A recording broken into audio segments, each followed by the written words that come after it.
धाद स्मृति one समूह की ओर से फेसबुक लाइव वार्ता में आप सभी श्रोताओं का, दर्शकों का हार्दिक स्वागत है, वंदन है, अभिनंदन है। स्मृति वन, जैसा कि नाम से स्पष्ट है, अपनों की स्मृति में पौधारोपण का कार्य। इस कार्य को धाद संस्था विशिष्ट महानुभावों के सहयोग से संरक्षित और संवर्धित कर रही है। पर्यावरण संरक्षण में वृक्षों का महत्वपूर्ण स्थान है। आज इसी संकल्पना को विस्तार देने और कुछ और पर्यावरण संरक्षकों को जोड़ने की दिशा में फेसबुक लाइव के माध्यम से एक वार्ता का आयोजन किया जा रहा है। मैं विमला रावत इस वार्ता में आप सभी को प्रणाम करती हूँ, अभिनंदन करती हूँ, स्वागत करती हूँ। हमारी इस वार्ता के अतिथि वार्ताकार हैं इको ग्रुप केवल विहार देहरादून के संस्थापक अध्यक्ष श्री आशीष गर्ग जी। आशीष जी, आपका इस वार्ता में हार्दिक स्वागत है। मैडम नमस्कार और धन्यवाद हमें इनवाइट करने के लिए। नमस्कार सर, हार्दिक स्वागत।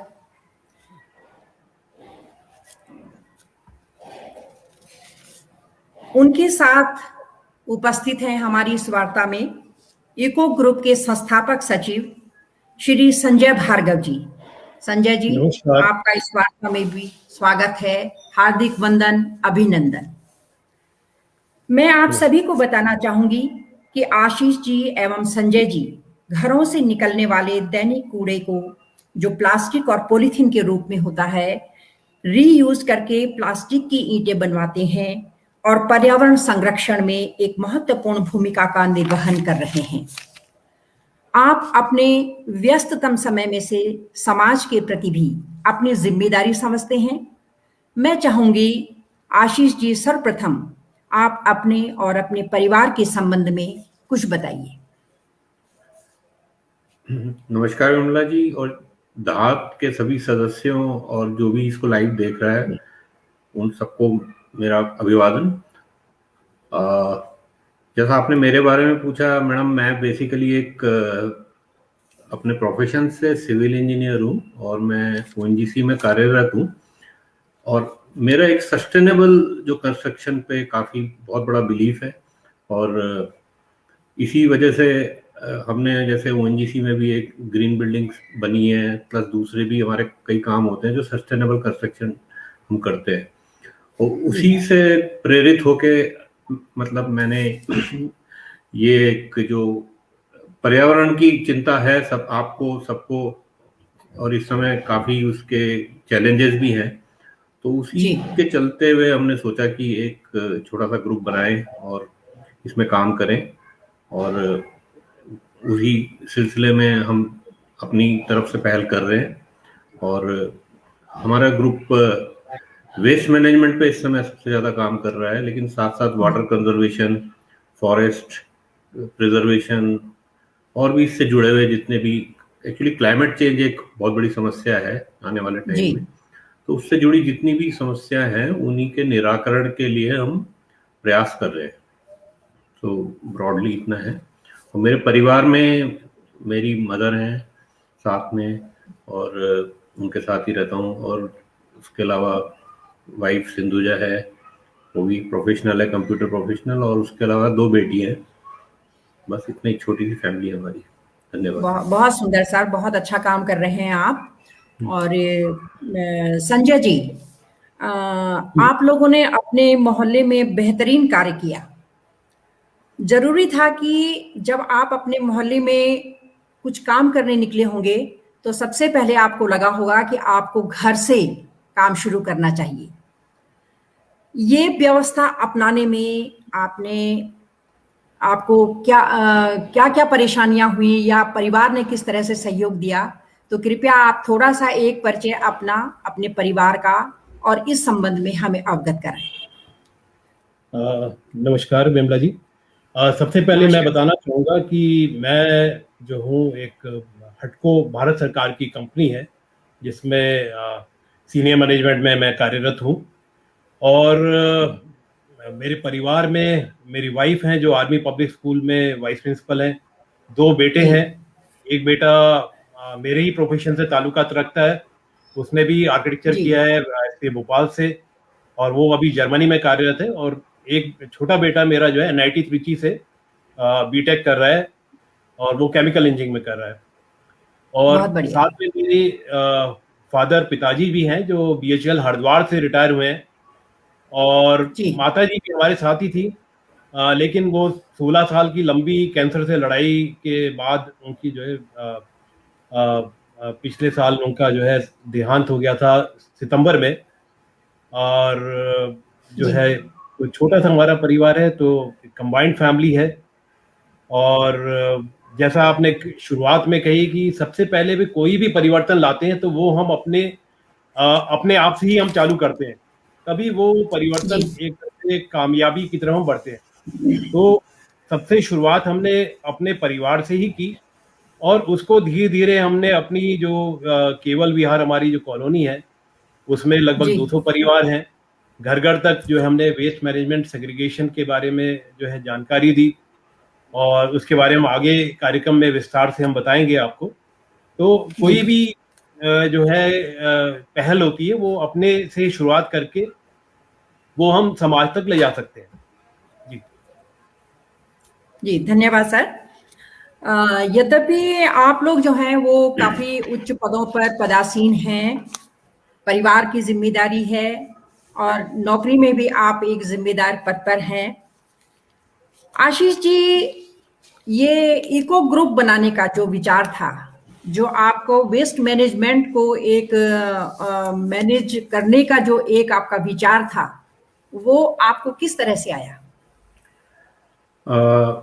मैडम, आपने अच्छा क्वेश्चन पूछा। एक्चुअली देखिए, चिंतित तो हम सभी हैं। मतलब जी मैं ये नहीं कहूँगा केवल हम दो चार हैं। एक मतलब हम जितनी बात करते हैं, एक बहुत बड़ी समस्या है। तो इसमें जो वेस्ट मैनेजमेंट हमने इसलिए चुनी कि कई ऐसी समस्या, जैसे मैंने क्लाइमेट चेंज का बताया, कुछ चीजें ऐसी हैं जो बड़े मास लेवल पे जो सरकारें कर सकती हैं, दूसरे नेशंस की सरकारें कर सकती हैं। लेकिन जी समहाउ हमें ये लगा जो वेस्ट मैनेजमेंट है ये ऐसी चीज है जो हमारे घरों से शुरुआत होनी चाहिए। और बिल्कुल। इसमें चाहे हमारे नगर निगम है या सरकारें हैं, उनसे ज्यादा ये हमारी रिस्पॉन्सिबिलिटी है, क्योंकि कचरा यदि हमारे घर से निकल रहा है तो ये हमारी रिस्पॉन्सिबिलिटी बनती है। तो हमने यही सोचा कि सबसे पहले हम एक काम ऐसा करते हैं जो हमारी रिस्पॉन्सिबिलिटी है, उस पर कुछ काम करना शुरू करें।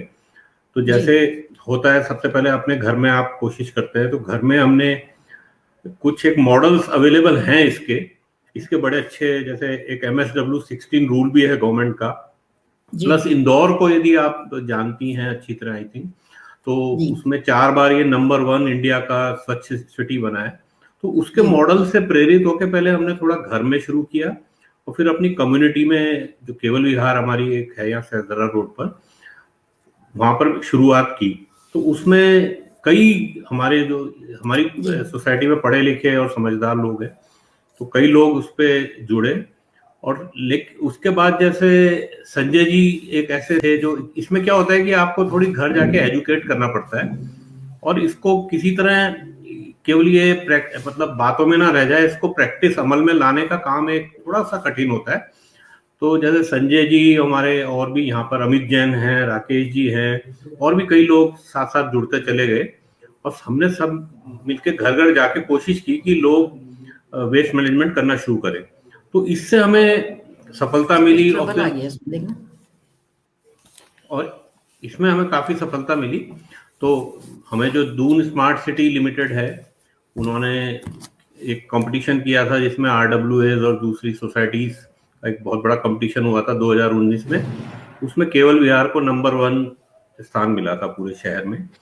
तो जब हमें ये एक सफलता मिली तो हमने ये सोचा, ये नॉलेज या छोटा सा जो भी हमारा प्रयास है, इसको इसको हम, आई थिंक कुछ कनेक्शन चला गया।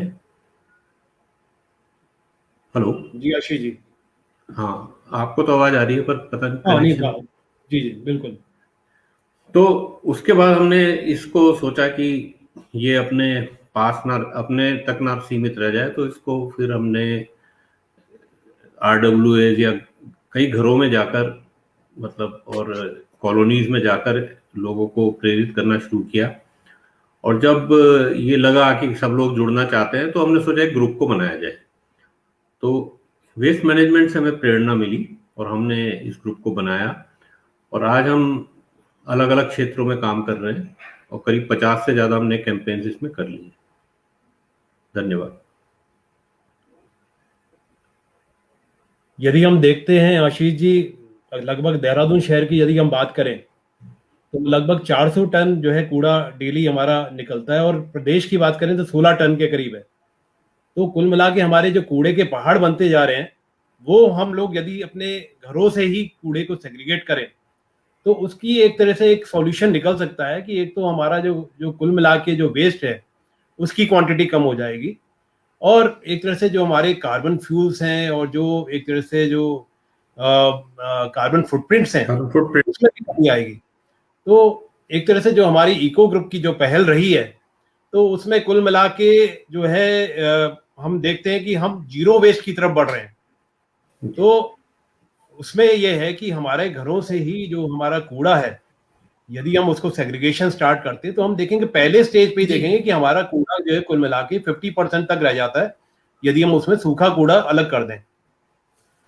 उसके बाद देखेंगे कि यदि हमारी जो उसमें सब्जी के छिलके हैं उसके बारे में आशीष जी आपको विस्तृत रूप से बताएंगे किस प्रकार से हम कंपोस्टिंग और कम्युनिटी कंपोस्टिंग की तरफ भी बढ़ रहे हैं। तो ये कुल मिला के जो पहल इको ग्रुप ने जो केवल बिहार से चालू की है और उसमें हमने पिछले 1 साल में काफी मुहिम हमने की है जी।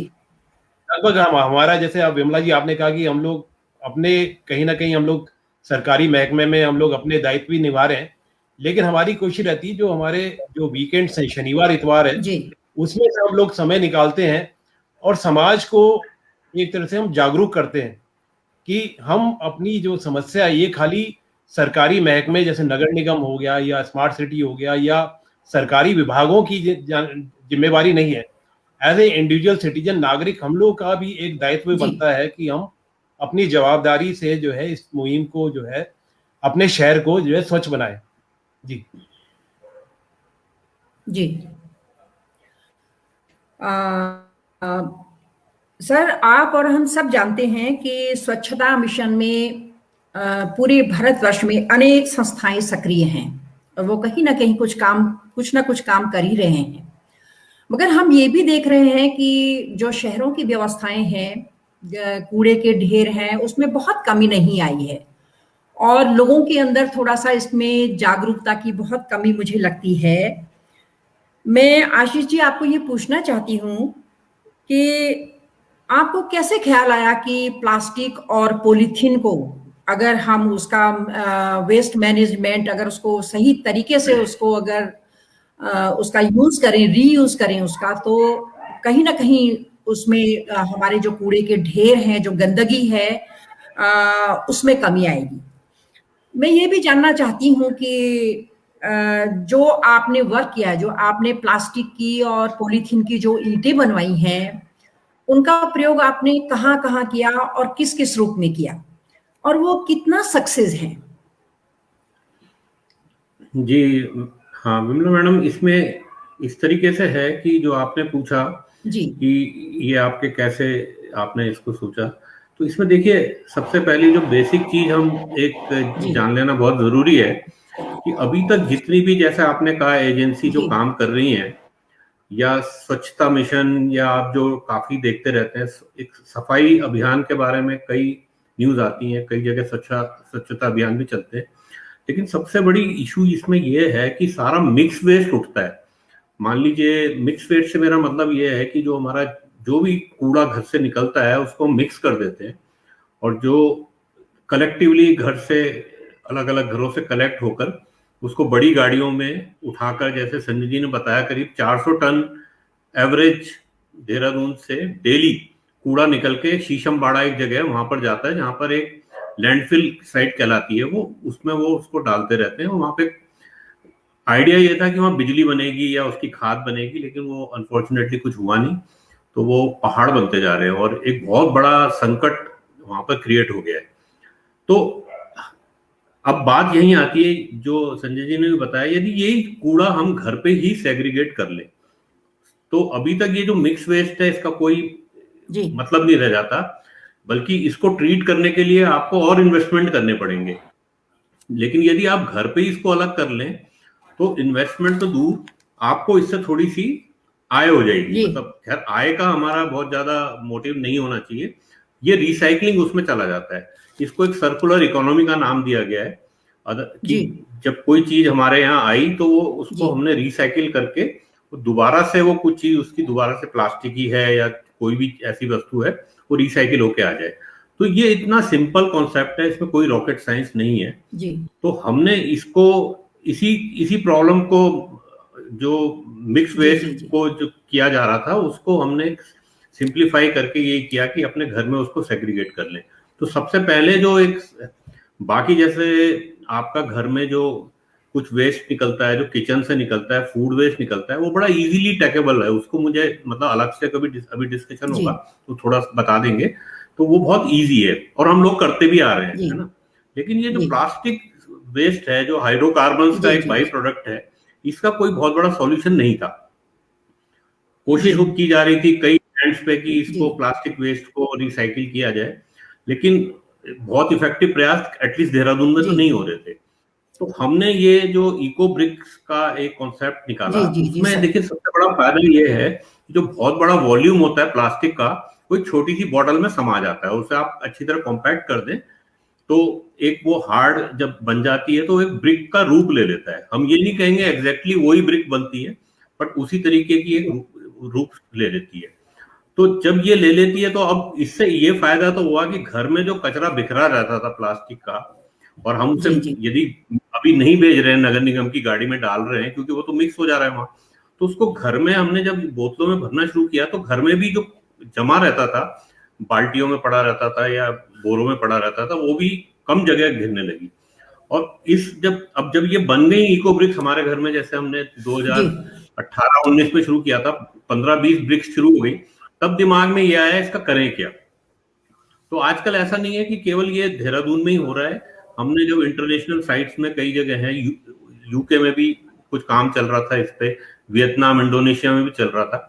तो वहां से हमें आइडिया लगा कि इनको हम यूज कर सकते हैं कई डिफरेंट स्ट्रक्चर्स में। जैसे बेंच बना सकते हैं आप, इनकी स्टूल्स बना सकते हैं, इनको ट्री गार्ड्स के अराउंड इनको लगाया जा सकता है।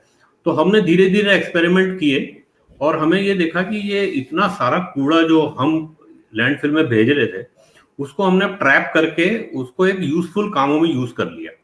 तो इसको हमने, जैसा आपने पूछा कहाँ कहाँ यूज किया है, तो हमने अभी कई कॉलोनीज में और कई जगह इनको, जहां पर पब्लिक इसको देख सके, ऐसी जगह बनाने की कोशिश करते हैं जिससे पब्लिक इसे देखे और प्रेरित हो। तो जैसे खलंगा में कभी आपका जाना हो तो खलंगा में एक रेस्टोरेंट ही इको रेस्टोरेंट के नाम से डेवलप हो गया है, जिसमें बेंचेस भी लगी हैं और दूसरी इको ब्रिक्स का डिस्प्ले भी किया हुआ है। डिफेंस कॉलोनी में लगी हैं, एक औली गांव है वहां पर भी हमने बनाया है, हमने केवल विहार में भी इसको किया है। और इसके अलावा अभी हमें कई जगहों से डिमांड है, लेकिन अभी जैसे मैं बता रहा था ये ब्रिक्स को बनाना एक्चुअली एक ब्रिक आपकी 20 दिन में बनती है, तो थोड़ा इसमें स्लो प्रोसेस है क्योंकि मशीन तो है नहीं, तो घर में ही लोग करते हैं। आइडिया हमारा ये है कि ये जो प्लास्टिक वेस्ट निकलता है वो भी जो सॉफ्ट पॉलीथीन और ये रैपर्स वगैरह, ये कहीं हमारे पर्यावरण में ना जाए। तो ये काम धीरे धीरे चले, लेकिन ये धीरे तो चलता है लेकिन बहुत इफेक्टिव है। और इसमें जैसे हमारे घर में अब कूड़े की समस्या ही नहीं रही, जो भी लोग कर रहे हैं इको ब्रिक्स बनाना शुरू कर रहे हैं और बड़े उनको ये समझ में आता है कि यदि ये काम कर ले तो हमारे घर में कूड़े को, जो हम गाड़ियों की वेट करते हैं नगर निगम की या दूसरी गाड़ियां, उनकी आपको जरूरत ही नहीं पड़ेगी। तो ये एक बड़ा अच्छा सिंपल और टिकाऊ सॉल्यूशन है, इसमें कोई दिक्कत नहीं है। और इनफैक्ट इनको ले जाने के लिए जो कूड़े को, जो गाड़ियां बड़ी बड़ी लगती हैं, जिसमें आपको एक एग्जांपल दूं, एक गाड़ी में जो डीजल, ये बड़ी बड़ी गाड़ी देखती है, इसमें 3000 रुपए का डीजल रोज खर्च होता है। तो यदि ये प्रयास कॉलोनीज और बढ़ता चला जाए तो ये गाड़ियों, जिनसे काफी आपका पर्यावरण का फिर अगेन एयर क्वालिटी खराब हो रही है या इसमें भी कार्बन फुटप्रिंट जनरेट हो रहे हैं, वो भी कम हो जाएगा। तो इस तरीके से अभी हम इसको कर रहे हैं, शुरुआत कर रहे हैं। ये हमारा मतलब एक नटशेल में आपको थोड़ा सा बताने की कोशिश की।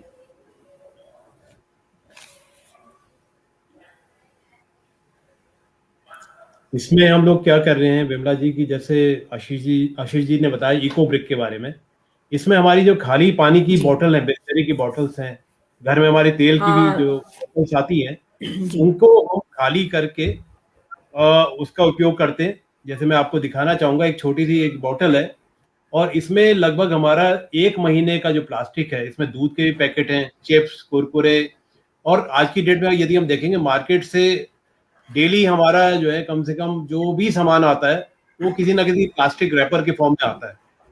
तो बिल्कुल। यदि आप देखें तो एक जो प्लास्टिक की जो हमारा पानी दूध का पैकेट रहता है जो प्लास्टिक के कुरकुरे, तो लगभग उसका जब यदि हम वजन देखें तो 1 ग्राम 1.5 ग्राम के करीब रहता है एक पैकेट का।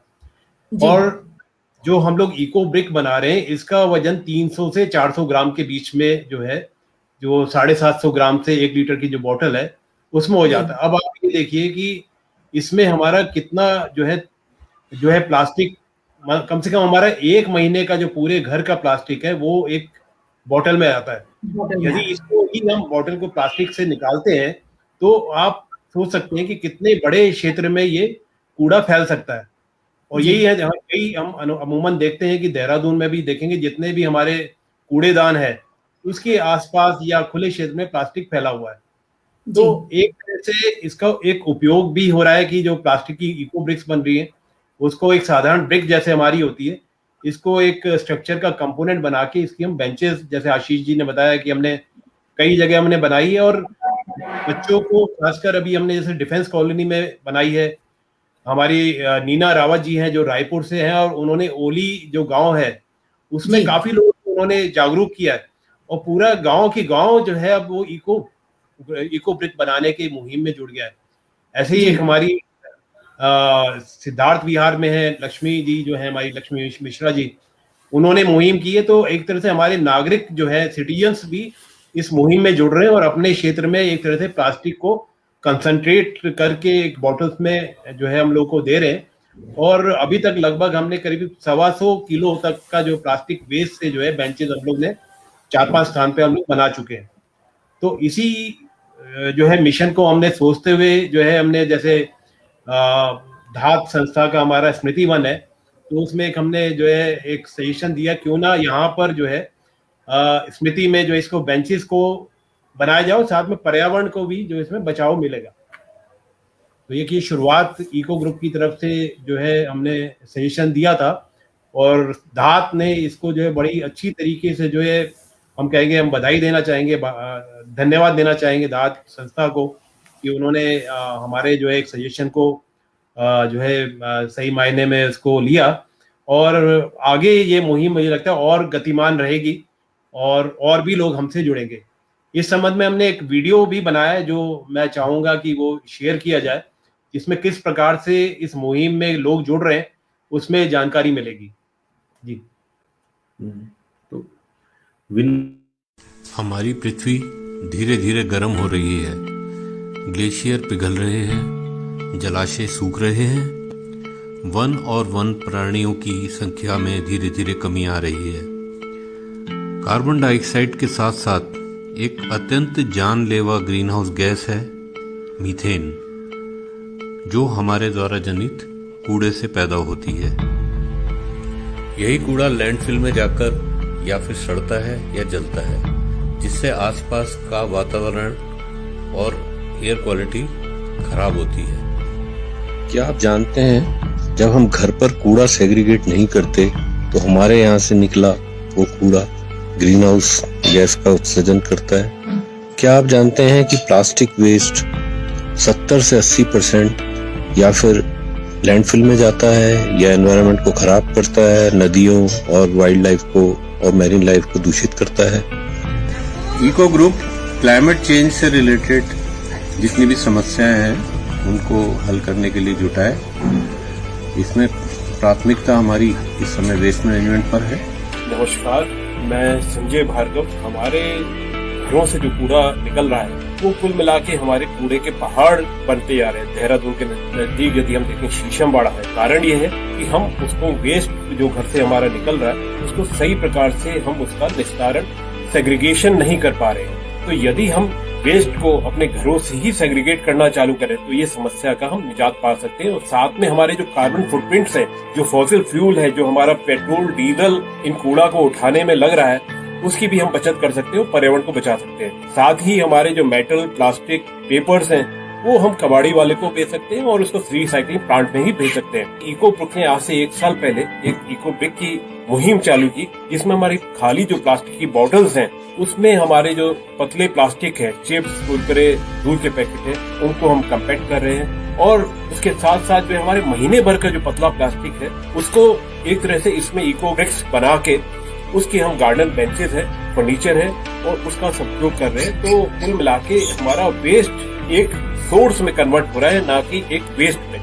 इको ग्रुप कुल मिलाकर अभी तक देहरादून में 50 से ज्यादा वेस्ट मैनेजमेंट कैंपेन्स लॉन्च कर चुका है, जिसके माध्यम से देहरादून के कई सिटीजन्स और बच्चे घर पर ही प्लास्टिक वेस्ट को सेग्रीगेट कर इको ब्रिक्स बनाने के महत्वपूर्ण काम में जुटे हैं। आइए पर्यावरण को बचाने की इस महत्वपूर्ण मुहिम में हम सब लोग आपस में जुड़े।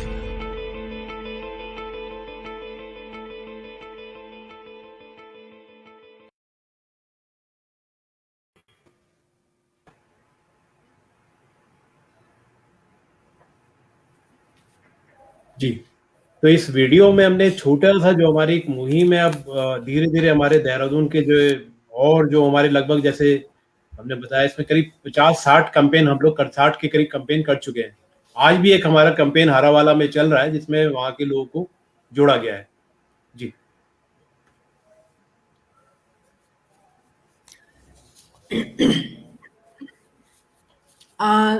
अभी आपने कहा कि जो ये रॉकेट साइंस नहीं है।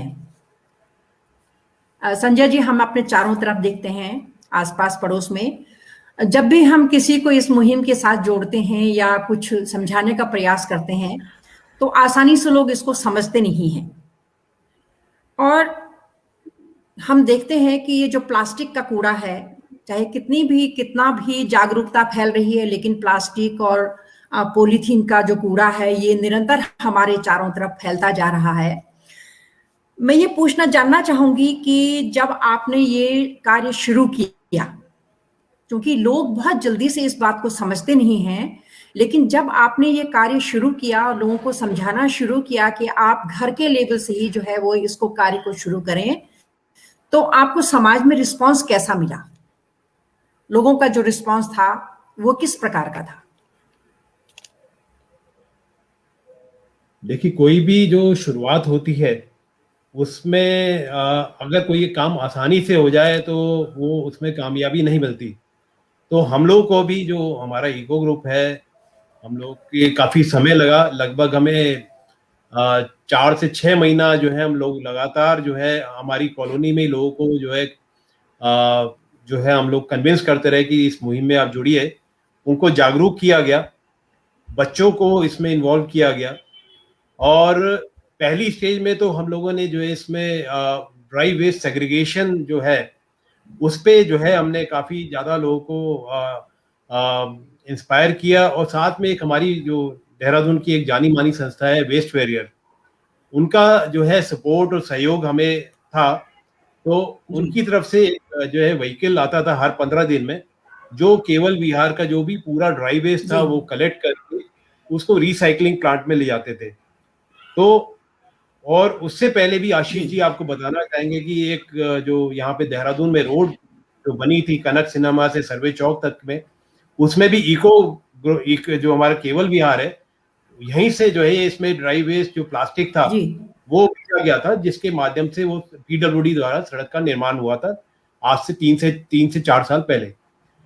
तो इसमें भी हमने जो है केवल विहार में जो हमारी कॉलोनी थी इसमें भी हम लोगों ने लगभग हर वीकेंड में जब भी होता था समय तो हम लोगों को जाते थे, जो लोग नहीं करते थे उन्हें कन्विंस करने की कोशिश करते थे। तो जो शुरुआत में जो था 30% से 40% हुआ, 50% हुआ और जाके जो है 70% तक लोगों ने जो है सेग्रीगेशन जो है करना चालू कर दिया।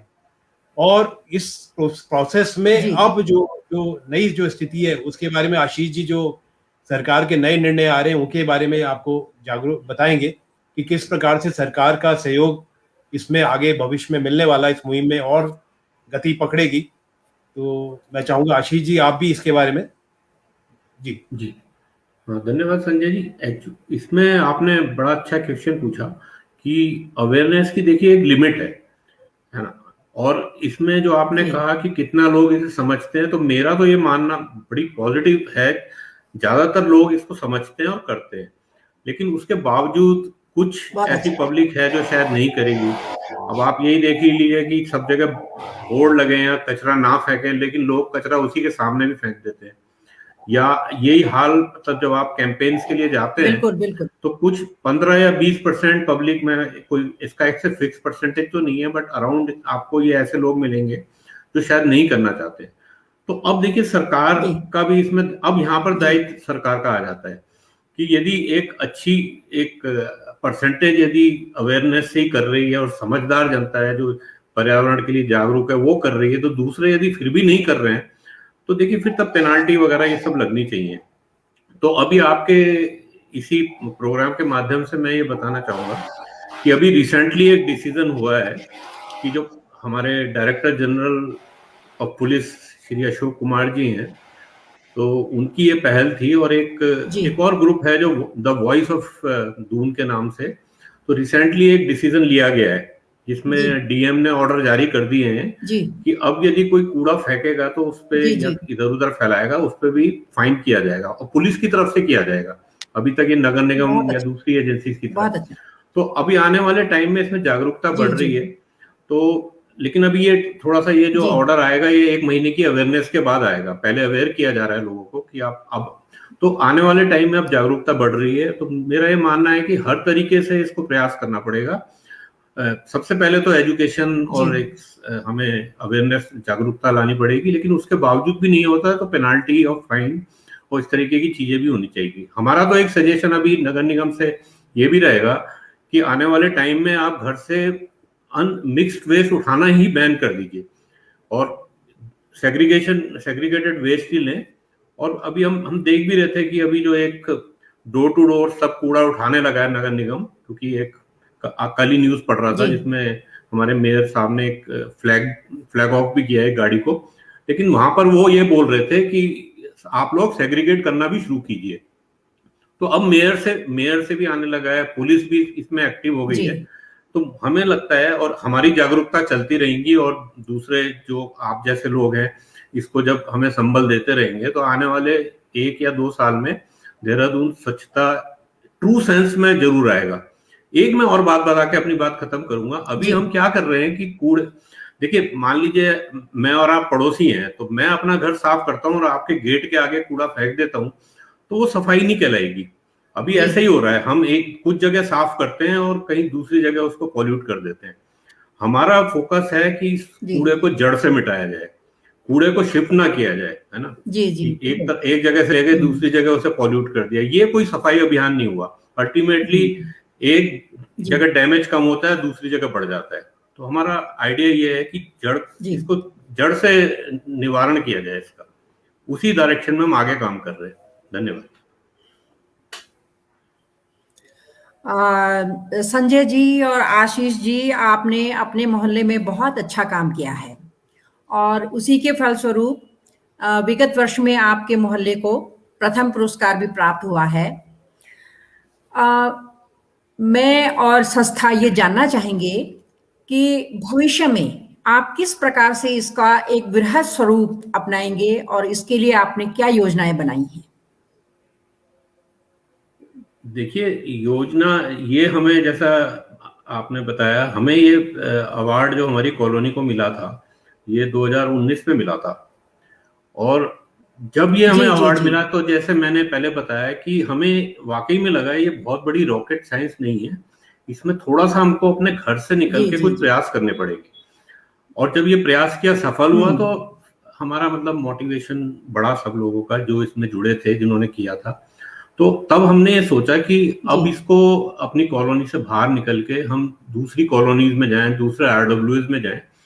तो अब हमने जैसा हम एग्जैक्टली वही कर रहे हैं कि अब हमारी एक बड़ी टीम है और हमारे कई संस्थाओं के साथ हम जुड़ गए हैं। जैसे संजय जी ने बताया, वेस्ट वॉरियर्स के साथ हमारा MOU है।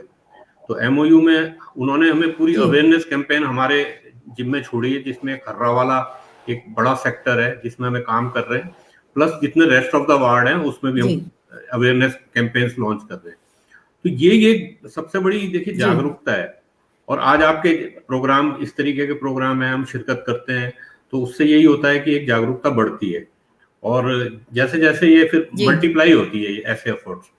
तो हमारा प्रयास तो यही है कि इसे भी जागरूकता जितनी फैलाई जाए, और तो ये एक बहुत बड़ा माध्यम होता है जागरूकता फैलाने का, तो इसी को हम अभी फिलहाल इसी पे कंसंट्रेट कर रहे हैं।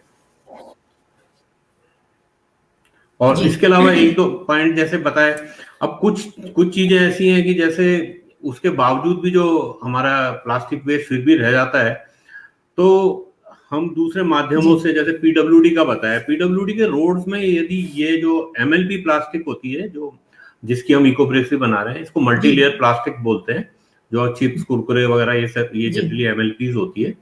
तो इसको रोड में यूज करते हैं तो रोड की लाइफ बढ़ती है, रोड की कॉस्ट भी कम होती है और बड़े मजबूत बनते हैं।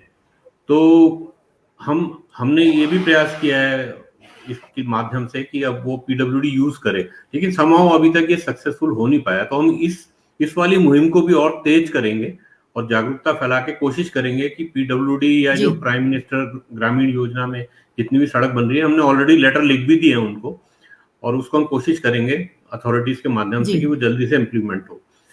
तो हम होपफुली ये प्लास्टिक कचरा तो काफी हद तक निपट जाएगा, लेकिन उसके बाद अभी शायद हमने अभी बात नहीं की है, अभी टाइम मिलेगा तो कर सकते हैं। और भी कई टाइप के कचरे हैं और बड़े खतरनाक किस्म के हैं, उनकी भी हमको आगे बात करनी पड़ेगी। जी इसके अलावा जो है हमने विमला जी जो सर मेरा आप जी जी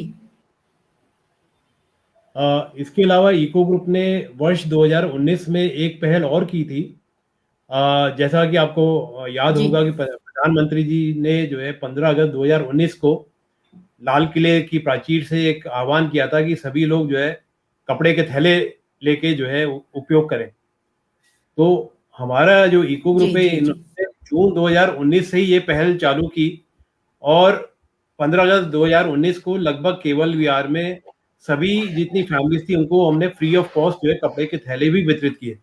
और ये कपड़े के थैले एक तरह से जी री करके, मतलब जो हमारे पुराने घरों में जो पुराने कपड़े रहते हैं, जैसे हमारी चादरें हैं या पर्दे हैं या पुराने जो कपड़े जिनका उपयोग एक तरह से समाप्त हो जाता है, उनको पुनः उपयोग करके हमने जो हमारे जो लेडीज हैं, हमारा एक लेडीज का भी जो ग्रुप है, हमारे सक्रिय सदस्य हैं इको ग्रुप की, उन्होंने जो ऐसी महिलाएं हैं जिनके घर में आय की आजीविका, मतलब जो लोग सिलाई जानती हैं, ऐसे महिलाओं को इन्वॉल्व किया और जिससे उनके एम्प्लॉयमेंट भी बढ़ा है। तो हमने कपड़े के थैले की मुहिम चालू की और केवल विहार के आसपास जितनी कॉलोनीज थी वहां पे भी जाके हमने जो है कपड़े के जी थैले फ्री ऑफ कॉस्ट बांटे। साथ में जो हमारे सब्जी वाले हैं, बहुत दुकानदार हैं, उनको भी हमने जो है एक तरह से इंस्पायर करने के लिए भी आप पॉलीथीन का प्रयोग नहीं करें, आप कपड़े के थैलों का प्रयोग करें। वो देखते हुए जो हमने कपड़े के थैले का जो है हमने लगभग अभी तक हम लोग 1500 से ज्यादा जो है थैले हम लोग बांट चुके हैं फ्री ऑफ कॉस्ट। और भी संस्थाएं हैं जिनको हम थैले दे रहे हैं। इसके अलावा मास्क जो है, कोविड के जो ड्यूरेशन है, इसमें हमने जो है काफी मास्क भी बनाए, उसको फ्री ऑफ कॉस्ट भी वितरित किया है। जी जी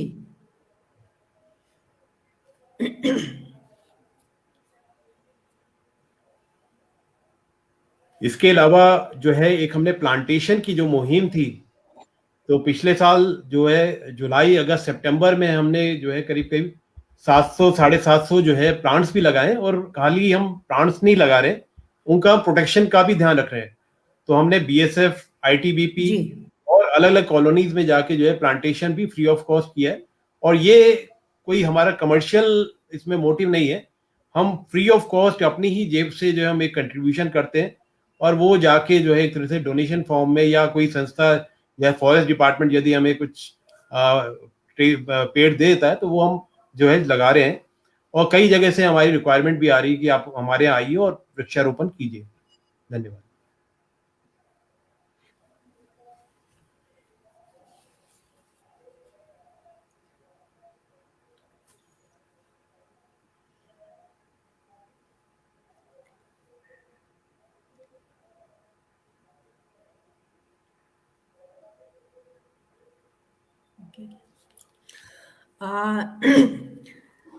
सर मेरा अगला जो प्रश्न है वो ये है कि स्मृति वन की जो संकल्पना है उससे आप लोग प्रभावित हुए, किस प्रकार प्रभावित हुए?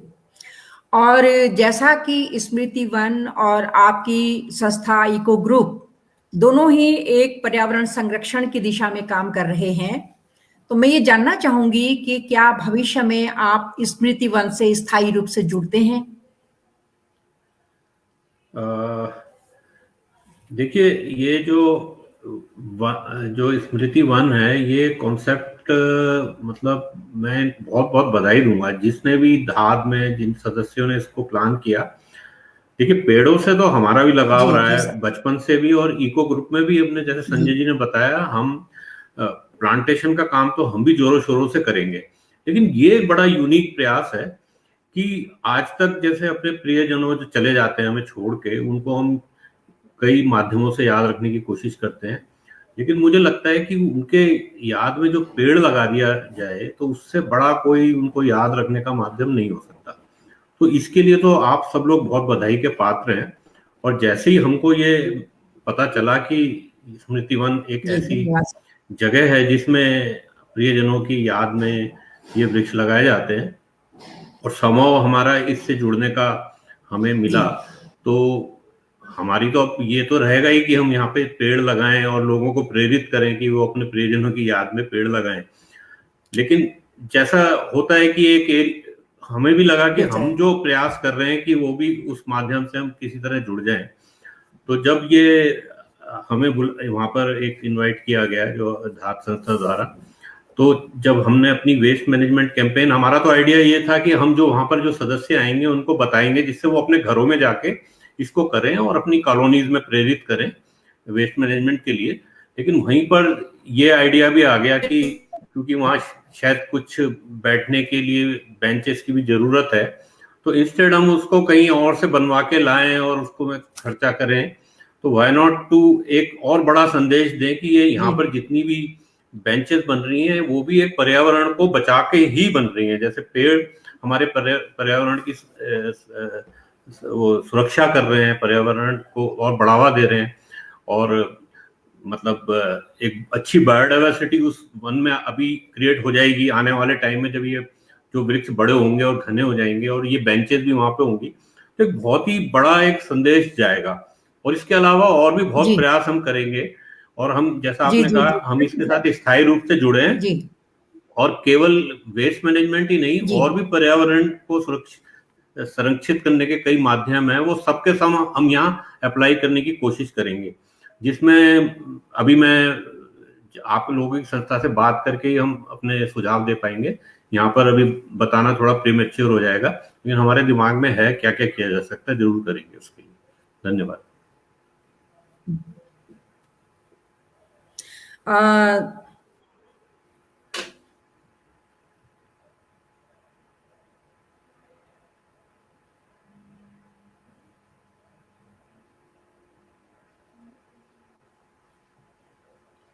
आई थिंक कुछ नेटवर्क का इशू है इसमें। आशीष जी, जैसे आपने बताया, इसमें जैसे हम पहली बेंच जो है हम लोग प्लान आउट कर रहे हैं अगले हफ्ते में, तो वो भी एक संदेश समाज को जाएगा, जिसमें जो है प्लास्टिक जो हम प्लास्टिक ब्रिक्स है, हमारी जो इको ब्रिक्स हैं, उसके माध्यम से जो बेंच बनेगी, उससे हम पर्यावरण की रक्षा भी करेंगे, और आगे भविष्य में इस प्रकार की जो पहल है जो हमारे पर्यावरण को बचाने की, और साथ में एक स्मृति जो एक हमारे जो जो हमारे अपने हैं जो हमारे छोड़ के चले गए हैं, उनको उनकी यादगार में भी एक चीज जो बन के आएगी, लगता है समाज को एक बहुत अच्छा संदेश जाएगा धाट की तरफ से, कि वो एक तो पर्यावरण बचा भी रहे हैं और एक तरह से जो है दोनों पेड़ लगाने में भी, और साथ में पर्यावरण को प्लास्टिक से जो है एक तरह से जो इसके दुष्प्रभाव है उसको एक तरह से एक हम मटेरियल फॉर्म में उसको हम यूज कर रहे हैं, तो एक बहुत अच्छा समाज में एक संदेश जाने की उम्मीद है। जी।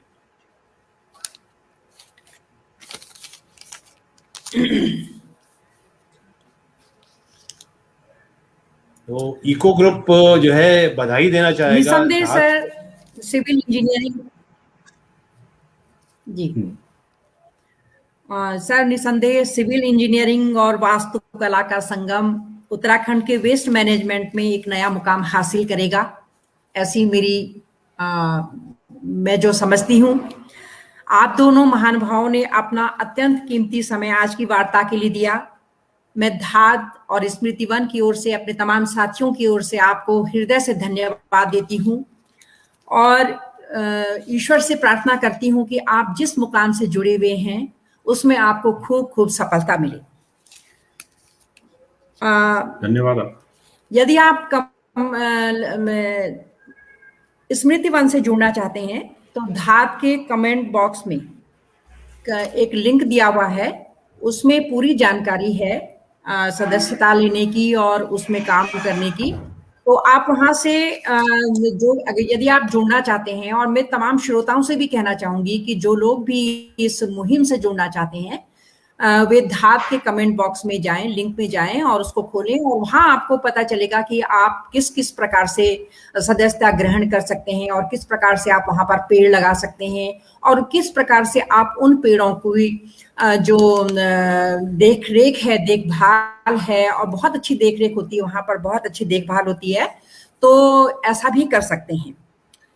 इस लाइव प्रसारण के दर्शकों और श्रोताओं से मेरा अनुरोध है कि अपनी धरती और संस्कृति के संरक्षण संवर्धन के लिए और अपने पुरखों की याद को ताजा करने के लिए अधिक से अधिक स्मृति वन में वृक्ष लगाएं और उन वृक्षों की देखभाल का काम भी आप जिम्मा संभालें। आप दोनों लोग यहाँ पर वार्ता में आपने अपना कीमती समय दिया और एक बहुत लंबा समय दिया। मैं आप दोनों का हृदय से धन्यवाद करती हूँ। ईश्वर से प्रार्थना करती हूँ कि आप स्वस्थ रहें और इसी प्रकार अपनी मुहिम में आप खूब खूब सफलता प्राप्त करें। बहुत धन्यवाद। आपके माध्यम से धात का भी बहुत बहुत धन्यवाद। धन्यवाद सर। Thank you.